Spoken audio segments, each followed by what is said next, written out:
Just take one hit. Don't you want to be cool? Gather round everyone. The show's about to begin.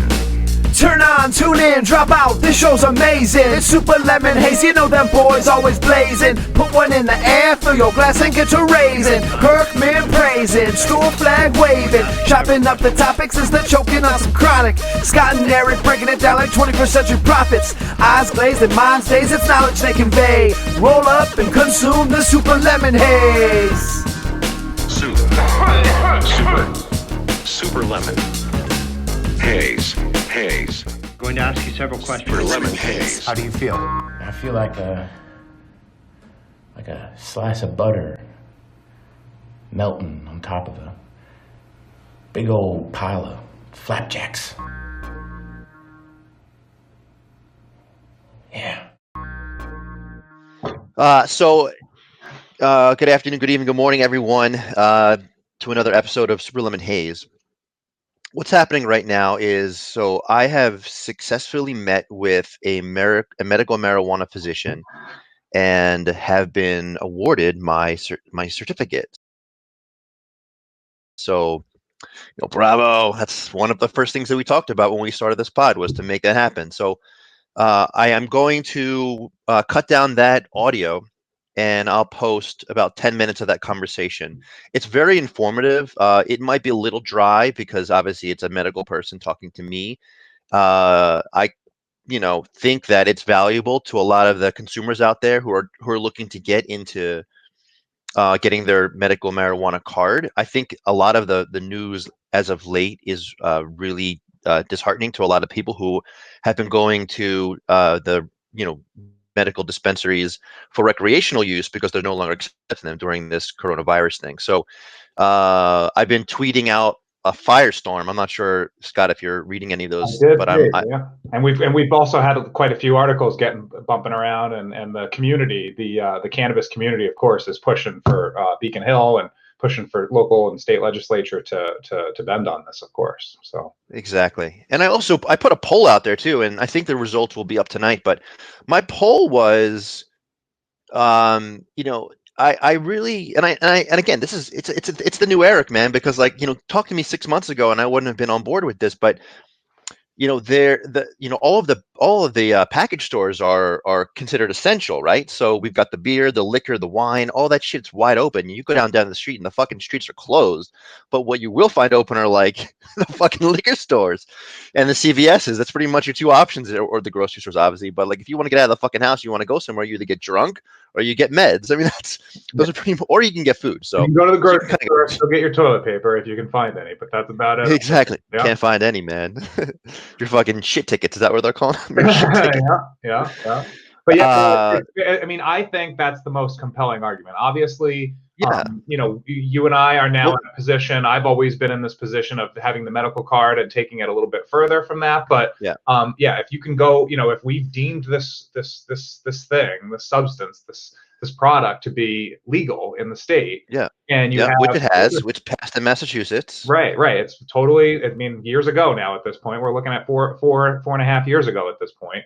If we're saying this stuff is legal, and we're saying that alcohol is also legal, and you can purchase that, and that is an essential item or whatever, I'm kind of confused as to why. Again, not as butthurt as some other folks would be about it, because of course, you and I are in a better position. But it does make when you put up the fact that the liquor stores are open, it does give a good compelling argument for me as to why would they be closed or not deemed essential as well. Yeah, I was trying to think a lot about this, because all the articles I've read had pretty much make the same point that we're making, making that comparison, and it's legal, so obviously we're talking pretty much the same substances across the board, right? I'm almost wondering if it has anything to do with the fact that we have a Republican governor, but because I know that even though his sort of like his nickname is like Tall Duval. He's not a true Republican. He's not extremely conservative across the board, but he does sometimes make silly decisions like this, where I feel like I wonder if this is like just one of his like his last beliefs or something about like this whole medical marijuana thing. Maybe he wasn't on board. because I don't think he wasn't our governor, right? He was Deval Patrick was our governor, right? When it legalized, when marijuana. I mean, if we're talking 4 years ago, it was before he was. It was like he was right in at office. yeah. So it was the 16 elections. I guess I'd have to double check. I think Patrick was still. Yeah. I think Patrick. No, I think Patrick was out in 12. To be honest, I think we're losing our. I know, man. Hold on. That's right, because this is because Governor Baker just won re-election. He just got reelected. So this is all Right. coming under. I mean, again, and here's the thing. I mean, the point you made, I think, is important. Is that so? Like an example, there's not a lot of consistency, I guess, is the best thing to say about Yeah. this, because it's still tough to put a finger on it, because Baker, he had the state heavily involved with the whole vape situation that was happening with Right. Right. Whereas All the flavor vapes and just getting all these shops shut down and went out of business because he and he had put that moratorium on it. Yeah, and aside from your politics or any beliefs, it's I think it's easy to say that he took a very hard stance, government involvement approach, democratic type approach to that, whereas he was like, no, we're going to protect people. We think there's a problem here, and we're going to hold off on vapes and investigate here for a bit. So he's kind of gone back and forth on being, what's the hands off, laissez-faire, so to speak, right? And then he's also gotten involved, so it's a little inconsistent. That's interesting. That's a really good point. I completely forgot about that, and that's actually recent history. Again, like this new time that we're in now is sort of erased a lot of those current events that happened this past year. But I remember that was a major thing. Yeah, it makes you forget about a lot of the drama that was going on. It makes it pretty inconsequential now after everything we're going through, right? Right. And I actually, but it's funny that you say that, because I actually do wonder if that is part of his argument, because I mean, even though I know they were deeming not so much the vaping activity to be detrimental to people's health, I think it was the actual flavors that was causing some irritation or some. Yeah, it was additives. They were function disruption. They were concerned about companies putting unsavory additions or cutting it, so to speak. Like, basically add your, just like you were going to cut cocaine or something, right, with a laxative or something, to make it more product. They're cutting in. They were cutting in vitamin. I love laxative cocaine, man. You know how it rolls. You know how it rolls. You watch your Narcos, haven't you? Come on now. I watched The Wire once or twice. They were adding in vitamin E and putting in additives to make it look like it was more substance than it was. Claiming it was harmless, and there was an argument going around that it potentially could have been harmful or irritating to some people, things like that. So. Yeah, but he really, the governor hasn't given any true explanation as to why he is choosing to leave the package stores open and closing the recreational option for people to buy marijuana. So sorry to interrupt. I don't know if he has I don't know if he has any kind of inside information or if he's seeing what happens on those lines, but I can tell you that it would be a challenge. And again, I don't want to speak for the dispensaries. I'm sure they would rise to the occasion, but it would be a challenge to get the social distancing, sort out those lines, get those folks in a safe manner. And I think Baker always is going to err on the side of caution and safety as a high level. But I agree with you. If you kept it exactly the same way as it was being run before with the long lines, but similar to what's happening with the medical piece is that, and I'm doing this obviously in the next hour, but you have to make an appointment, and they're only letting in one person at a time. So I'm wondering if they could at least open up the option like that for the recreational use. You just have to sign up. You just have to make an appointment where you can't stand in lines. And you police that by just shutting down the lines, getting rid of the lines themselves, and you fucking wait in your car or you wait down the block, and then once your fucking time is up, your time is good, you just walk into the door and you're in. So I don't see any reason why they wouldn't be able to implement that. The true Republican way would be let them do what they want, let them break the law, and then fine them for it and nail them for having those lines. But no, man, whatever. We'll talk about the fucking fines and shit, but no one's arresting anyone for anything these days, man. We could fucking go and take whatever we want. So hello. Hi, is this Eric? This is he. Eric, hi. This is calling. Hi. Gotcha. Yeah, we're all just trying to figure it out. Strange times. Very strange times. I know. This is freaking Looney Tunes. I know. Tell me about it. Which is probably part of the motivation of why I'm calling, or made an appointment. Right. Possible that I could just record this phone call. Absolutely it is.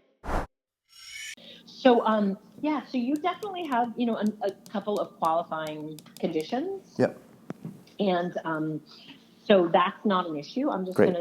I'm just gonna do some of the paperwork. I'm just gonna use anxiety because it was the first one, and we don't need to list all of them. Okay. And it seems like the country's running a special on that. Called my PCP, and no one's having appointments anymore, but I left him a message, and we had a really good rapport when I met him for the first time about a month and a half ago.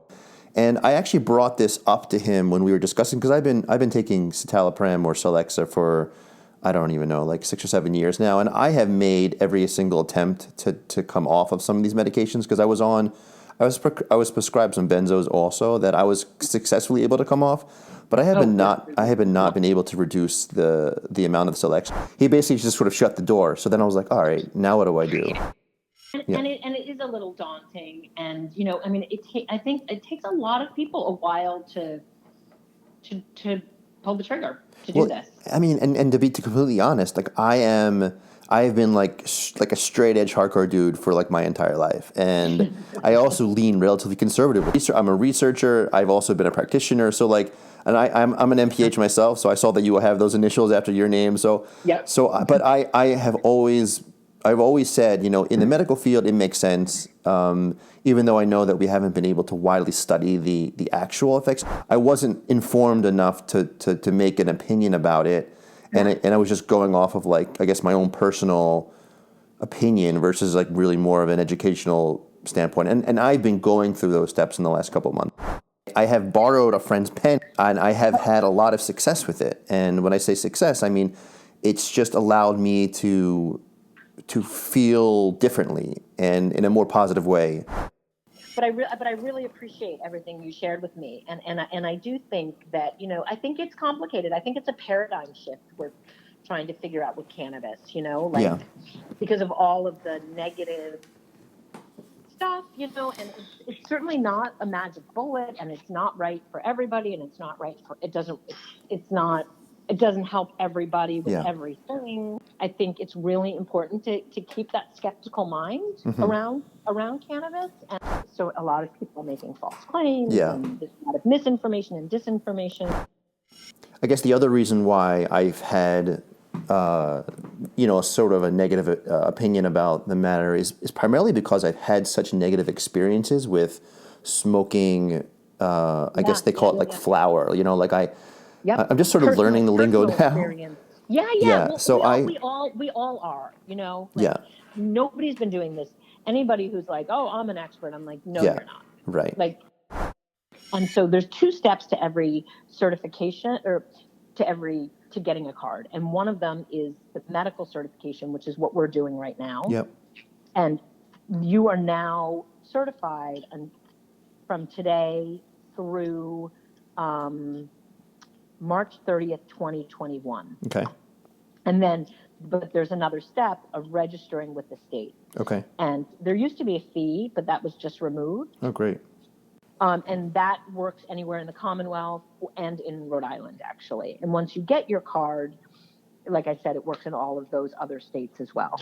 Oh, perfect. I didn't know that. So you can use it in other states. I thought it was only in Massachusetts. So the card, when you get the card, you can use it at any medical dispensary in Rhode Island, in Maine, Washington, D.C., Nevada, Hawaii, and as of July 1st, New Mexico. Okay, great. Not like I'm visiting any of these places anytime soon, but right, it's exactly, good to know. Exactly. You're going to need your driver's license and your card. Everybody in Massachusetts is allowed to have a caregiver, which is just somebody else who can shop for, for you or with you, and the state doesn't charge anything for that. And then so all the registration form is all done electronically now, or does some of this stuff have to be mailed in or to No, it's all done electronically. What they need you to do is upload your driver's license, and then you're also going to upload some proof of residency, just like a utility bill or something like that. Okay. And then you'll get your hard card in the mail. Okay. So what's the difference? I'm hearing 2 different things. So there's registration and there's certification. So what's the difference between the 2? So certification is the medical certification. Yeah. This now, and registration is the electronic stuff you do with the state, Okay. uploading a driver's license Yeah. and getting a card. And both last 1 year. Gotcha. So do you think that it makes sense to just ask all my product question to the dispensaries themselves then? Is that? Oh, no. No. Ask me. Okay. Yeah. I mean, the thing with the dispensaries is that some people are really knowledgeable. And some people, so there are no requirements currently in the Gotcha. state Right. for To work. We're about to change that. There's going to be a minimum of 4-hour training for anybody who works in a dispensary, just so we know that everybody's speaking the same language. The last time that I had a bad experience probably was like 2.5, 3 years ago, and I didn't feel right for like 2 days, and so Is it anxiety? Is when you say like that it's a bad experience for you? Is it because it's anxiety? yeah, it somehow it triggers. It's not a paranoia. It's just like it's a heart racing. Hypervigilance. Yes, it's just not comfortable. That's the only way that I can explain it. It's just, it's like very. So I think I know what's going on with that. You need more CBD with your THC. CBD and THC are just two of the ingredients. Yeah.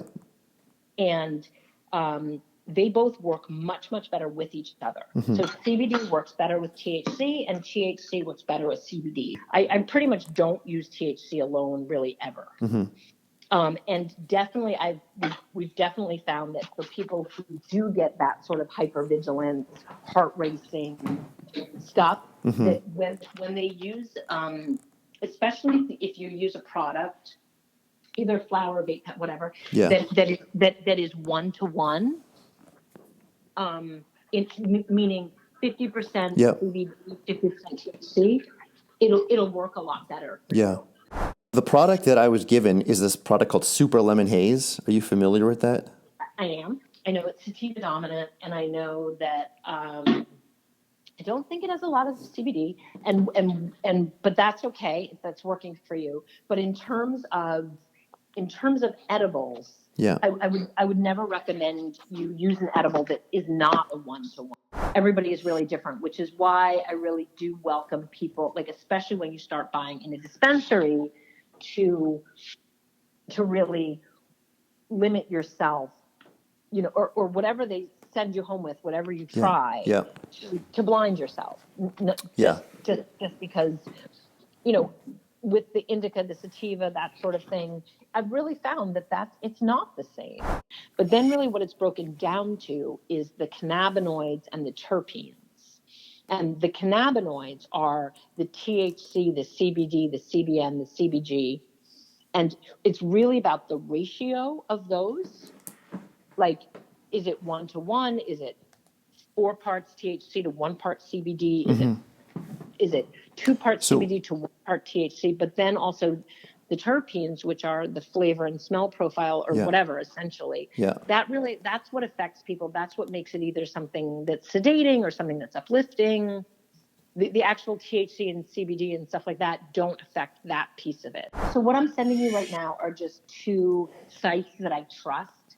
In terms of trying to figure out what, those are just sites that I trust for references. The internet, there's really a lot of misinformation. Yeah. There is Leafly. Yeah, that's actually the only website that I knew about. Yeah. And I don't love it. So that's why I'm a little hesitant. Is it biased because it's paid for by sponsors, or what's your thought? My issues with Leafly are, I think so. They're profit driven. Yeah. And so I'm always skeptical of that. So the one thing that I do find helpful about Leafly is that they do have a little. I'll see if I can actually find the tutorial. I don't know if it's still available, but you can go on it and look at a certain strain, and it'll show you kind of the shape. If it's diamonds, it's high THC. If it's circles, it's high CBD. But then they'll also start to show you what are the terpenes that are what are the terpenes that are most useful in that.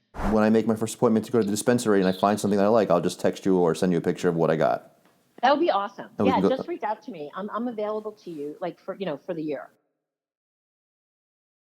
All right, so I only got about, I don't know, let's try to keep this conversation somewhat short. I got about 15-20 minutes to go through this, but just to give everyone the update, in about 45 minutes I have my first appointment to go into a medical marijuana dispensary. Super nervous. I told Scott that this is my first time ever walking into a dispensary ever.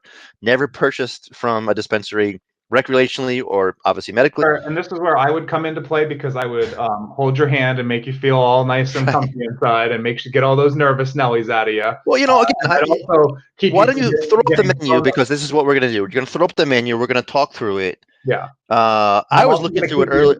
I'm also going to keep you from getting thrown the fuck out of there, because you're not taking any pictures. Oh, you're not allowed to? No. Really? Even if it's just me? I'm going to ask, though, either way. You can absolutely ask and be your typical obnoxious self. I love you for that. Yeah. I might. Maybe I'll just make a fucking sign and I'll just stand outside there. There you go. Yeah. That'll get the mincels excited. There you go. Yeah, so load up the fucking menu. And I'm going to say that, I already got overwhelmed. Like, I don't know.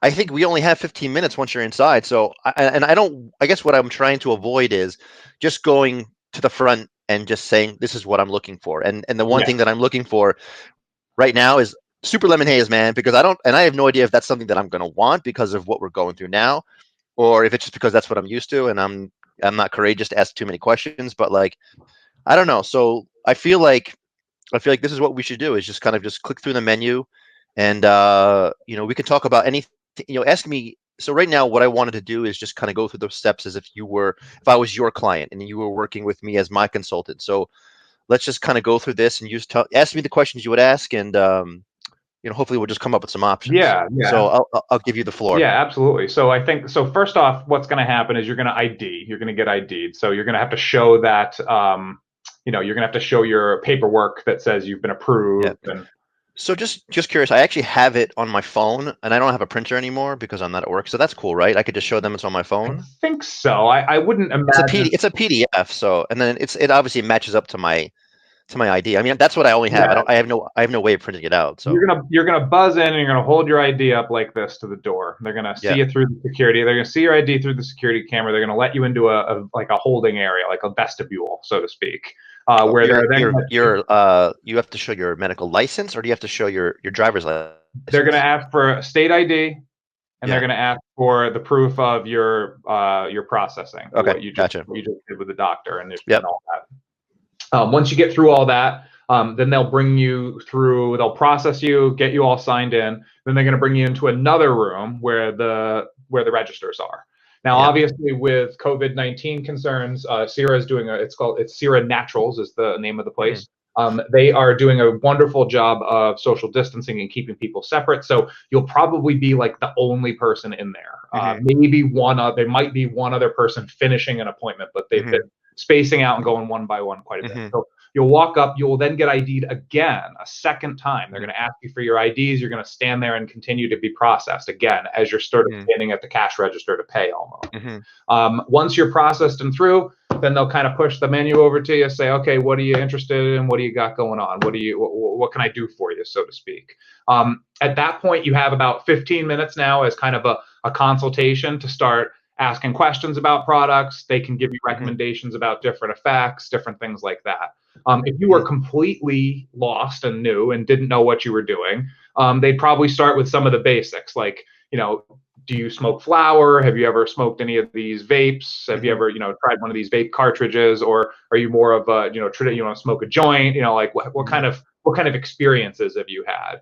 If you're kind of new to this thing, they're probably not gonna, hold on, I'll go scroll over to this menu.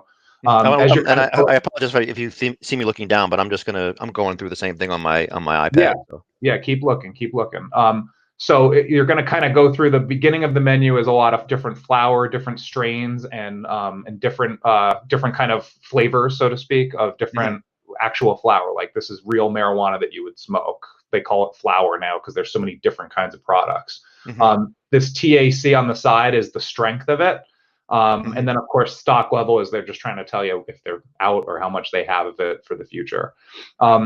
Sierra is as more of a co-op these days, so they don't have their own. They have their own products, but then they also have some other people that they've partnered with. So Jimmy's Choice is some grower, that they work with also. And then they just have different prices and categories, but this is basically all flour as we're scrolling through.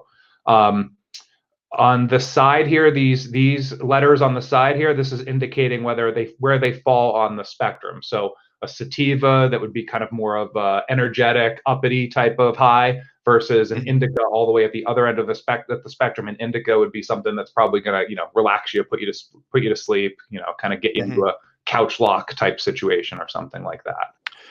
So I just want to give you some of the education that I learned yesterday from the person. I just want to add this into our equation. Was I was talking to her about some of the negative experiences I've had with smoking weed, and her and I, you might disagree with this, and I think this is sort of the issue with this whole process, is that there's not a lot of there's still so much research to be done on how different strains and different whatever it's like terpenes and all these different things affect different people. But the individual is also going to have a different reaction every single time, even though you might be able to somehow group them. But she was giving me this ratio between like the CBD and the THC, and she said that something that she would suggest for someone like me who had that reaction was to find something that had a closer, like 1-to-1 ratio, meaning that if there was, just a more even balance than like this really high THC versus a very low CBD ratio product. So do you agree with that, or what? Yeah, no, that's a solid recommendation. Essentially what she's saying is you're going to do like a 1-to-1 is basically like a halfie. It's a halfie. So for all you fancy boys out there, someone who might like a half calf, perhaps, when you get a little half calf action. I got some friends. I fuck with some friends every once in a while. They like to get their half calf because they can't handle too much caffeine or something like that, So yeah, I would say something like 4 lights. This is going to be like a 1-to-1 strain. So if you notice, the THC is a little bit lower, but you can see it's actually it's 15% THC, or sorry, 15% CBD, 1% THC. So it's got kind of a different mix here as opposed to the straight cannabinoids that would get you feeling euphoric or feeling high. Then you so let me just again, this is just part of the question I'm going to ask, but like, so it looked like, because I did look up Super Lemon Haze, and it looks like it's a very high THC product, but I haven't had any of those negative side effects that I had when I was smoking like like bad weed or like the flower or whatever. So why do you think that if that was her that's why I didn't really understand. So if that was her explanation, but then when I looked up Super Lemon Haze, it looked like the ratio was much different than what she was recommending. Why do you think that was the case? Why do you think I wasn't having the same sort of reaction? Do you have any insight on that? Yeah, because Super Lemon Haze is listed as a sativa. See how it says S next to this over here? Even as a flower, or if you go down if you go down to the vape section and look at Super Lemon Haze, we'll go down a little bit here. It's also in the vape section. Super Lemon Haze, motherfucker. So you can buy. So right now at Sierra, you can buy Super Lemon Haze in the form of 2 different kinds of cartridges that they're making. And then you can also buy it in the form of flower. So essentially, the Super Lemon Haze harvest is in. They have a ton of Super Lemon Haze plants and buds that they've harvested, and now they're extracting those cannabinoids out and making vapes, and then they're also selling the flower. The reason why you are reacting well to the Super Lemon Haze is because it's more of a sativa-driven plant, right? So again, we don't know this all for sure. We're still in test phase with you and kind of working stuff out with you because you're a newer smoker with this stuff. But the theory that I'm coming up with right now is that sativas are your bag, brother. Like, that's just it. Sativas are what work for you. You're more of a heady, mentally stimulated type guy for sativas versus running your body into the ground and shutting everything down, as opposed to getting more spun up in your thoughts and your mind about sativas. So that's kind of the idea there. So that's obviously the first thing that I'm going to talk about when I go there, right? So just say that I've had some really positive experiences with sativas. Yep. And again, the other thing too that I'm just curious to know what your thoughts are, but I mean, obviously, I enjoy and I like the process of using the vape pen. I'm actually excited to get my own battery for once, so I'm gonna. So do you buy those there, by the way, or do I have to get one online? You can get a pen. You can get a pen there. Yeah, one of those little silver ones. Yeah, that's fine. Yeah, but does it look fancy like the one that I want? I want a fucking fancy one. It's gonna be a basic bitch pen, but you're gonna be okay. You'll be fine with that. We'll find you something high tech later on down the line. This is just my birthday's on Saturday, so that's on you. Oh, how about that, sweetheart? Yeah, can't wait. There we go. Awesome. But yeah, you can get a cheap pen that'll be serviceable, or a battery that'll be serviceable, and then probably again, I think your move would be the Super Lemon Haze. Maybe a little bit, if you wanted to go a little bit more of a body buzz, I'd go one tick down on the spectrum and look at that Tangy right underneath it right here. It's called Tangy. That's another good one. Let's see if they have it in. So I'm gonna. So it looks like you're on the desktop version. So I'm actually on my iPad. So it's a little bit different than what you're seeing. Mine's a little bit more user friendly. It looks like because there's a lot of more pictures and shit on it. Oh yeah, you're looking at the general. You're probably looking at the general menu. Like for all, they have 3 locations, so they'll try to kind of pump up and have a nice fancy menu for everything, but. You're going to be going to one specific store, so I'm looking at that specific store's. I thought I selected that. Yeah, it should say whatever the menu on the top. But either way, like I was saying, if for you, you're going to say something to the effect of that. On your throat, you like the vapes a little bit better because they're a little easier on your throat. You're not a regular smoker anyway, so. I think what the other piece that you'll be talking about or that you should suggest to them is that, you're not really a hardcore flower smoker, that you've had good experiences with vapes that lean towards sativa. And I think that's kind of where it'll go from there for you. And then should I even try to get like an edible or something like that?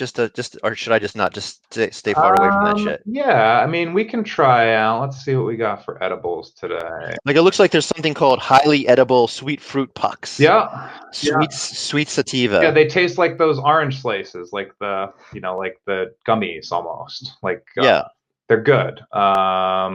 And so I guess the question is then, like, is it the same concentrate as what's the if I take like a big hit from a pen, what does that equal in terms of like a gummy? So is there any correlation between how much you smoke and how much eating a gummy? No, eating edibles is a completely different. The way your body processes the edibles and the way that you react to the edibles is completely different than smoking it. Right. It's essentially almost more of a trip. The way your liver, the chemicals and the shit that's released from as it processes through your liver, basically gives a completely different effect. So I'm not opposed to you trying out some edibles, but we're going to go very small amount, very bit by bit, so to speak. So you're talking about like taking an edible and like cutting it into like quarters? For you, I think, let's see. So these, I'd get one of the sativas, 23 T. I'd look at like one of these fruit pucks right here, maybe. And then I would eat one puck. I would cut one puck in half for you to start and eat one and eat a half of one and then see how that goes. You'll probably wind up eating the whole one, but no more. Like you would not eat this whole pack. You'll get like 10 in total. Like, that's going to take you fucking weeks to get through, pal. So, and the other thing that I've been experimenting with this, and the way that I've been running it is that because you and I usually record at like 8 o'clock at night. Right. So I've been trying to stay consistent with like a time. And so I either have been using the pen that you've let me borrow or Jenny's. Yeah. And I've been doing it like at the same time every night. So around 7, 8 o'clock is when I would just take a hit and then that would be it. Okay. Just to kind of do it every single day to like either build my tolerance and also to give it enough time to see if there is an effect, which I actually am starting to feel something that I related yesterday to the person that I was talking to on the phone. That has been very positive. So with the edible, would I do it at the same time? Would I just eat the edible at the same time or no? No, we need much more time. I wouldn't want you eating the edible and then trying to go to sleep. That's like nightmare fuel, brother. We never know what the hell could happen. You could wind up laying, tossing and turning all night and having your mind wandering and going crazy. Again, I don't know that would happen. I don't mean to no alarmist shit, but no, I know. You never know. It's a risk. An edible is a great one for like, we know the kids aren't coming home. We've already mowed the lawn and taken care of the chores. It's 2 o'clock on a Sunday, and we've got till 6 or 7 o'clock to kind of fuck around and see what happens, so to speak. That's your edible time. All right. So I'm gonna get them just to have, until just to have it. Until we get comfortable. Hey, listen. But I won't try it until I won't do it, because I definitely do want to do it, like you said, in a way that seems safe for me. Again, being as sensitive as I have been in the past to this stuff, so I'll just stick with the vape. And then should I just get the Super Lemon Haze just because that's like what I've been using? Or I would recommend the Super Lemon Haze, or like I said, something maybe if you want a little bit of a different effect. What did you call it? What did you say it was? Yeah, there's a couple on here. So Tangy or something you said? Well, it was flower. So I would go. Yeah, I'm not going to do the flower. You could do this. This is like a single serve Super Lemon Haze. This battery is already built into this one. You just pull on it. You don't even have to hit a button or anything. Or buy this one. This is a little bit more milliliters. It has more content to it. Which one? Just give me what it's called. Which one is that one? So that's the cannabis-derived terp cartridge. That's the one that you get, right? That's the one that we always smoke. Yep. Yeah, and then the other one I look at is the PAX Era Pods. What's a pod? Yeah, don't mess with that. It's just another form of delivery for smoking. Don't worry about that. It's too complicated. So don't get that. Yeah, it's too complicated for you right now.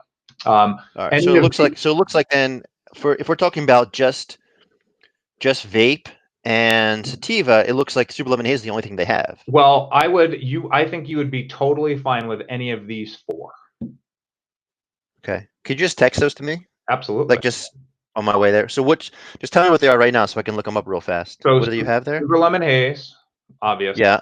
The next one is a sativa dominant. So it's a tick less of sativa. It's a little less on the sativa spectrum. It's 1 tick back on the spectrum. Yeah. It's called Jack Herer. Yeah. San Fernando Valley OG is the next one. Yeah. And then there's another one called Trainwreck. Those 3 are all very similar on the scale. So at that point, if you like Super Lemon Haze and you're willing to buy 2, I would say take your Super Lemon Haze and then pick one of those other 3 that you find interesting and see. And of course, your rep at the dispensary, your what do you call it? Your caretaker there at the dispensary will also, can give you some maybe personal experience or information about those 3 strains as well. Okay. Yeah. So I'm gonna go there in like 5-10 minutes. You want to talk about edibles real quick? Yeah. Well, do you have any more information than we just talked about? More than what? Yeah, I would just say, just to summarize, my thought on the edibles would be, if you like the gummy bear type setup or something like that, you're not a big chocolate guy or gal, then I would say, so for you, I would go with these. I'd actually probably do this. This is a little bit easier. 5 milligrams is great for you to start with. So you could get, this will come in 20, and then you don't have to cut it up. You can just eat 1 and see how 5 milligrams. Okay. With these, see how and then which milligrams. Which one's that called? What's that called? So that one's called Kanji Fruit Bites. And then is that also a sativa dominant one you said? It's a little bit different when it comes to the edibles. Not quite as kind of worked out on the spectrum, so to speak. Gotcha. These are like low dose candies that you can kind of regulate. It's like eating little gummy bears, basically. Yeah. So if we were going to try, my biggest anxiety is I just don't want to have a similar effect that I had, historically. So here's a sativa.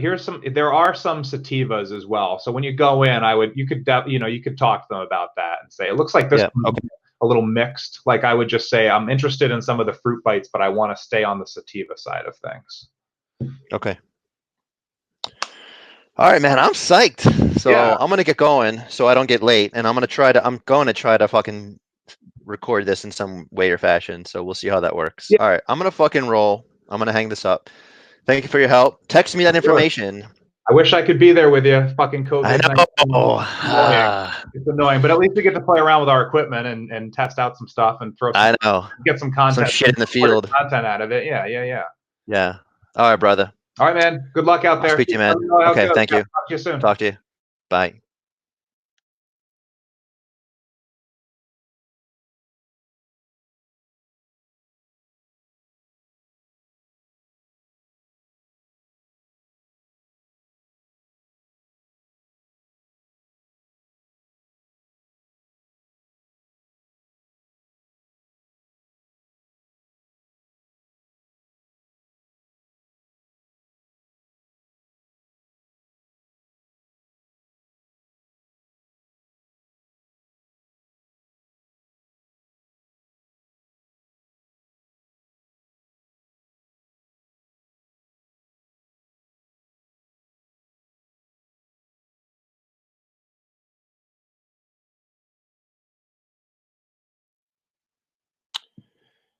Hey guys, I just wanted to thank everyone for making it through that one. I know it was a little bit different than what we've ever done before. It was really one of our goals when we put this whole podcast together for myself to get that medical certification. And, especially since we're going through this difficult time right now and all the dispensaries are closed for recreational use, it was perfect timing. So it really wasn't that difficult to go through this process. So anyone out there listening to this podcast who's interested, just DM me and I could give you all the information about the people that I met with. The woman who I spoke with who got me medically certified is open and willing to share her contact information. I just didn't want to post it publicly, but if you guys are interested in meeting with her, it's all telemedicine based. So she could just do it through Zoom or Skype or whatever and set you right up.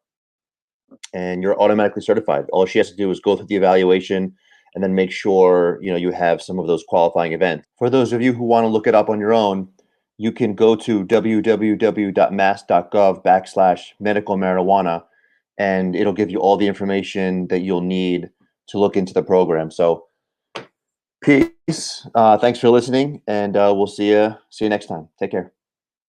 What is this? Is it over? We're running out of time. I don't want to hear your excuses. No, it's not fair. Where'd all the files go?